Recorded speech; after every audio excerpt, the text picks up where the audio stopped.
I'm Sven. I'm David. And I am Tyler. And we are Murder the Crow. And this is Mega Music TV.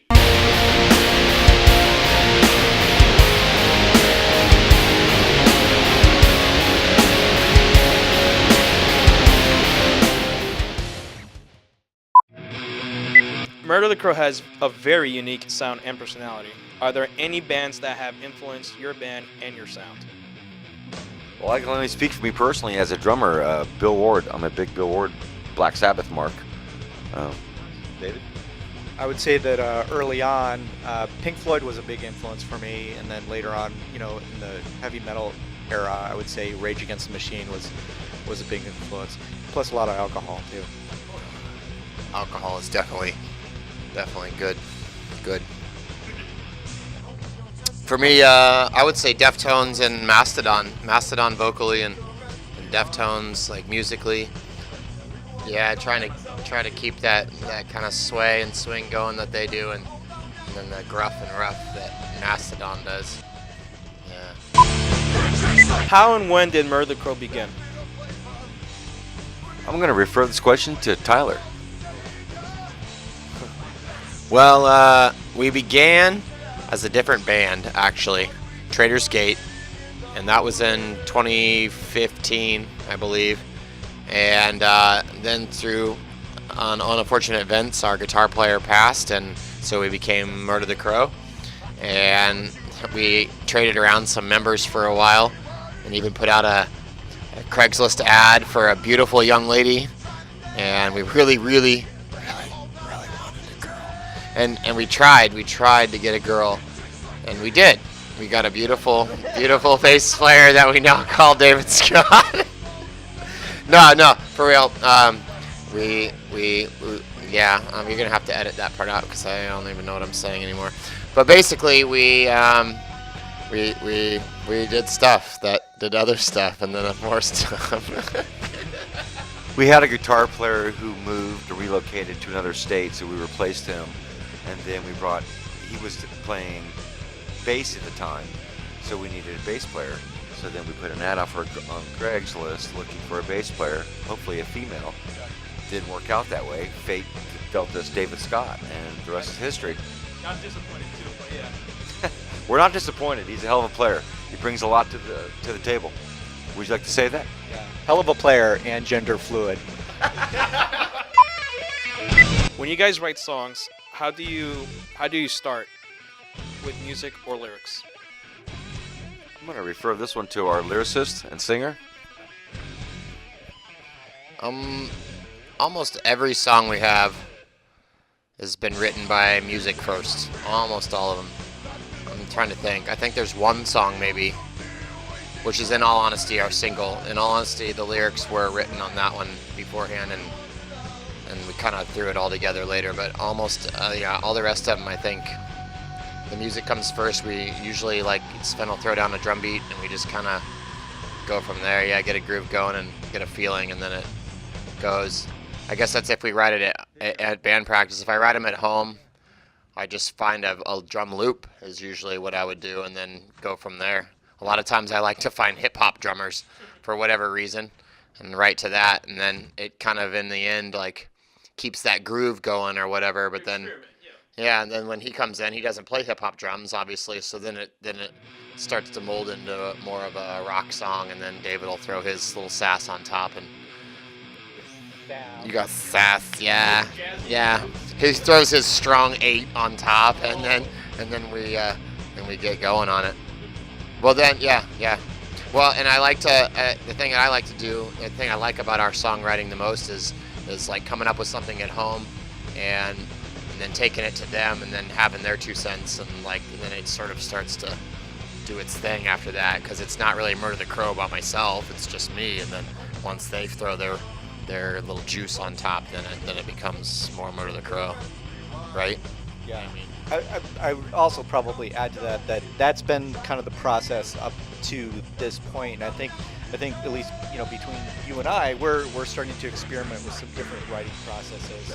Where we're starting to write music from a more raw perspective versus like composing things on a computer first and then bringing it into the studio.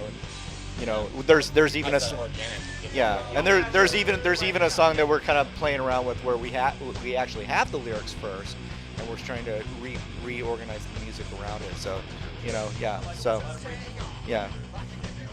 A lot of alcohol involved. Yeah, a lot of alcohol, a lot of Other activities that aren't legal in the state just yet, but soon. a little physical and verbal abuse as well. Little. And we like the juice. So one of my personal favorites, guys, is "Please Sir, May I Have Your Blood." How did that song come out to be? Originally, it was called "I Want Your Blood," but we had to tone it down a little bit because we're not a death metal band. So. PG-13 band. Oh, you're not rated R band. Okay. R for really, really fun. But no, we had to tone it down. And here, David. Yeah, about a year ago, Tampax actually came to us and wanted us to record a theme song, and they really insisted on us changing the title. So. White string that hangs out of the seat. What the fuck?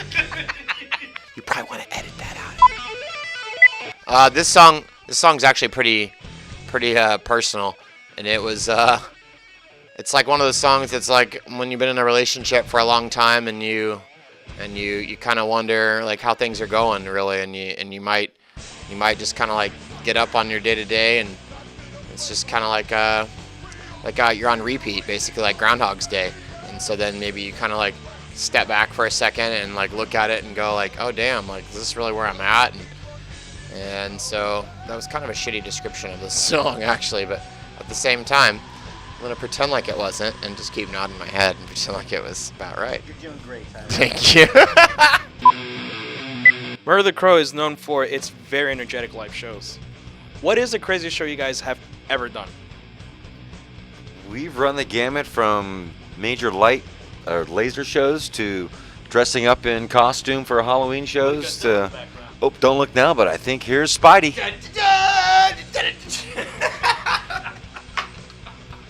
You're fired. For me personally, I would say that the craziest show that we played was at I guess it was a private party for the guy who's getting divorced. Do you remember that? Chuck, yeah. The I Don't party. Yeah, I can't speak for the rest of us, but I got wasted. And I wanted to I wanted to set a bunch of fires and all sorts of stuff. It was nuts. That's when you pull the front of your car off, right? Oh yeah. I wasn't gonna go there, but that's like where you might have wrecked your car. I did wreck my car. $2,500 worth of damage. And you did try to start a bonfire. Yeah.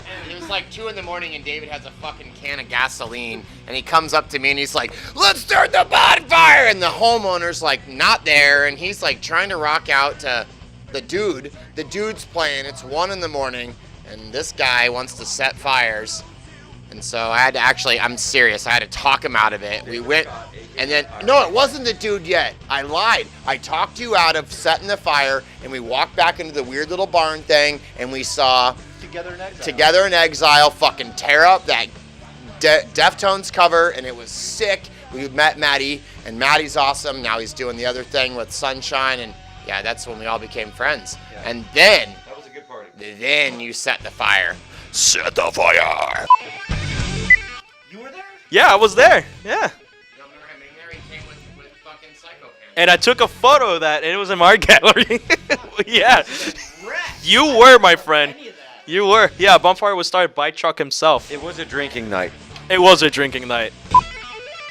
Sven, you have a great presence when you get on stage, by the way. So, tell me, how'd you get into drums, and how do you do it when you get on stage? Some people are born with rhythm, some aren't. But for me, I started playing drums at the age 6 with a snare drum. Junior high school marching band, high school drum and bugle corps, ROTC.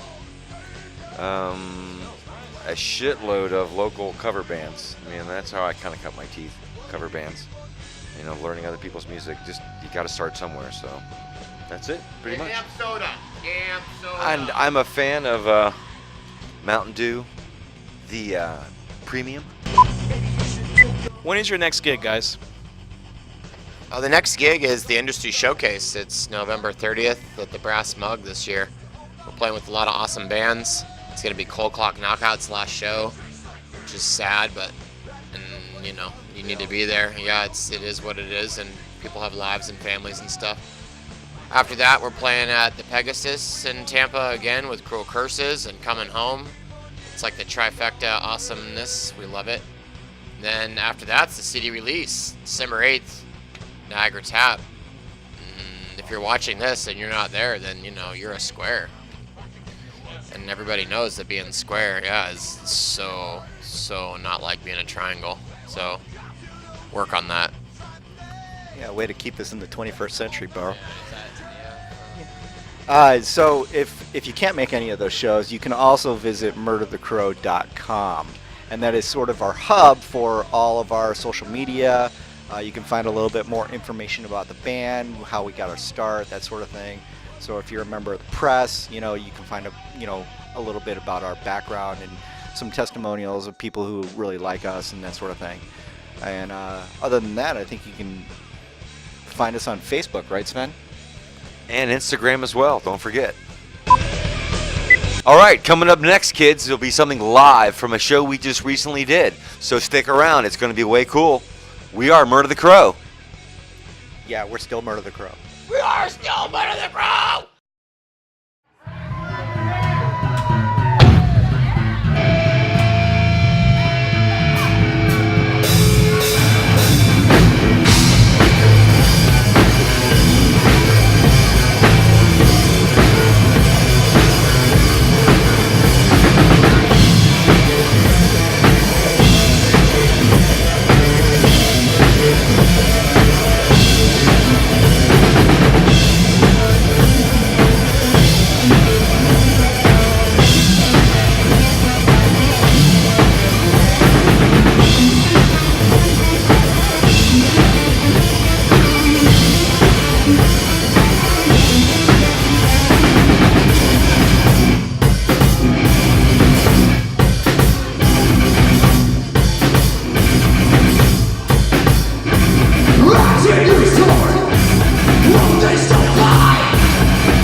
right, thank you.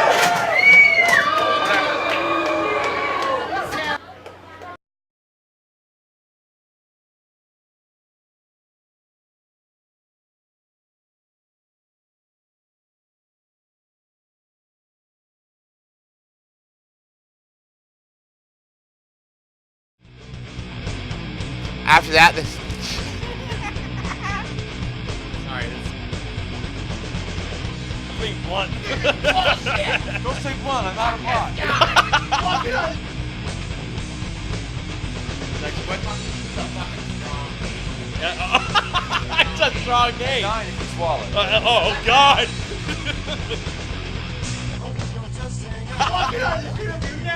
What the fuck? Where was this when I asked the questions? This is what I want. Oh shit.